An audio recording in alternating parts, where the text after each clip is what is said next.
Happy Wednesday. How y'all doing today? Y'all having it this week? Do you like this new Kiki Palmer song? I think she hitting it on this one. If not, you gotta look it up. It's fire. So, in the spirit of what I've been posting this week and only fitting, we gotta talk about our relationship stuff, because did you know that your relationship and your partner is a reflection of you? Let me say it again. Your partner is a reflection of you, because at a certain point in life, you choose everybody you are in partnership with. So, who you dating? Who you engaged to? Who did you marry? Happy Wednesday, let's talk about it. So we always talk about what should we find when we look into a partner. We want to find someone that's compatible. What I mean when I find someone that's compatible, think of it like this. Are you a square and is your partner a circle? Because a square can hold a circle in it. But what happens is that there are parts of the squares that will never be touched by a circle. So you fit into the parts of me that make sense, right? Because I'm the square. You fit into me. But I'm not fully satisfied, so my needs aren't met. So compatibility really is fully fulfilling my needs in a reciprocal nature so that you are both squares. And we have to remember that we tend to go after people that we're not compatible with. Do you know why we do that? 2 reasons. 1, because we're hoping that our partners will help us heal some dysfunction in our life, some past trauma. You know, that's their job to help us figure that out. Or we tend to pick people who are what we call wound mates. Those people, let me say that again, wound mates. That's a person that is presenting or is that trigger for you, and the only thing they do is perpetuate that trigger that you need to fix. So they're not helpful to you. They just are attractive to you because they share that similar dysfunctional thing that you need to fix. So you have that commonality or compatibility of hurt. Not really healthy compatibility. So we want to think about this because in our relationships, we're constantly picking the wrong people, right? And the question is, where do we learn that from? Where did we figure out or decide that this is good enough? So, are you showing up differently in your relationships? Because the reason we keep picking the wrong people is because we'd rather keep the demons we know than the demons we don't know. So, what do we need to do to find something opposite? Or do opposites attract? The answer actually is opposites don't attract, believe it or not. We like more people who we are complementary with rather than people we're completely opposite from. What do I mean by that? Look at the last 3 people you've dated. They had more similarities than they had differences because you're attracted to the same things. But are you picking people that are continuing or allowing you to continue to wear the same mask you've been wearing all your life? I mean, this is mask season, so we're trying to keep our masks on to protect COVID, but are you masking yourself? Are you masking the relationship? Can this person really allow you to take your mask off? Because in our relationships, we need to choose people that are truly gonna get us to be completely intimate. And we have to choose people not only are we attracted to, but who are we attracting? Remember, because at a certain point in your life, you choose the people who are in it, especially when it comes to intimate relationships. So are you attracting or you letting that energy pull into some people who are just wound mates or triggers for you?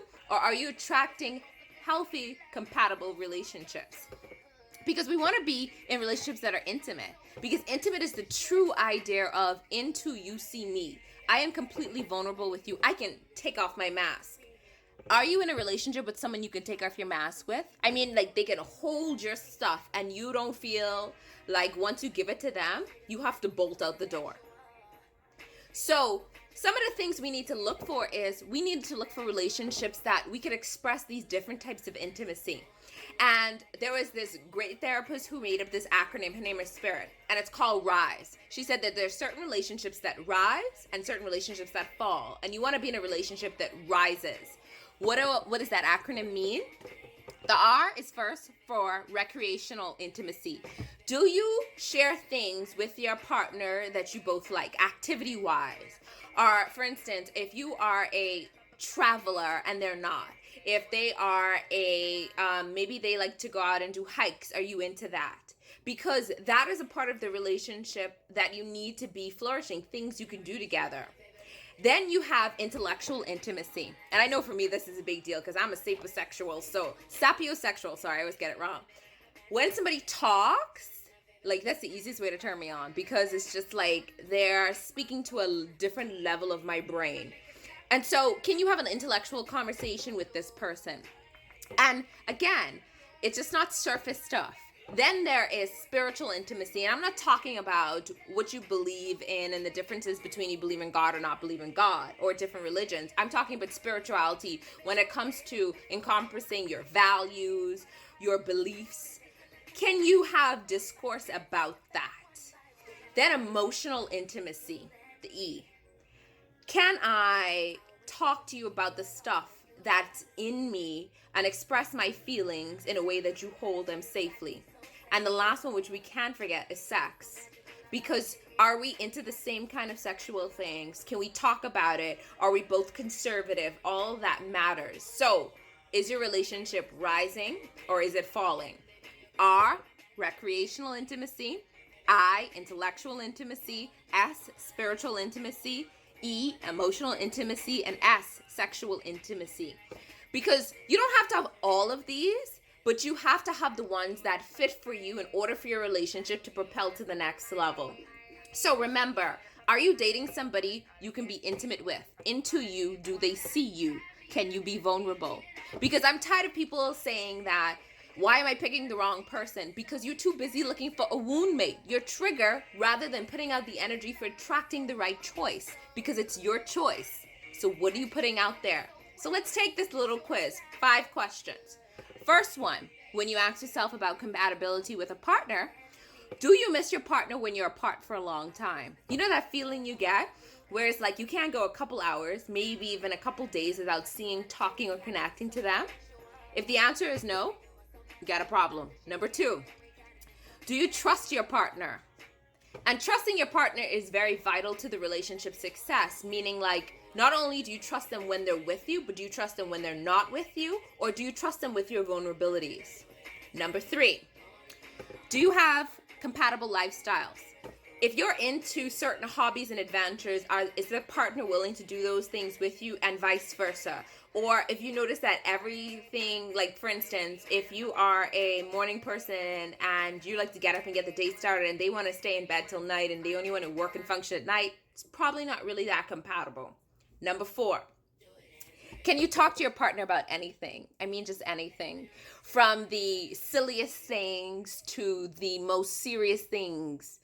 And if you can't, then if you're not sharing that with them, who are you sharing it with?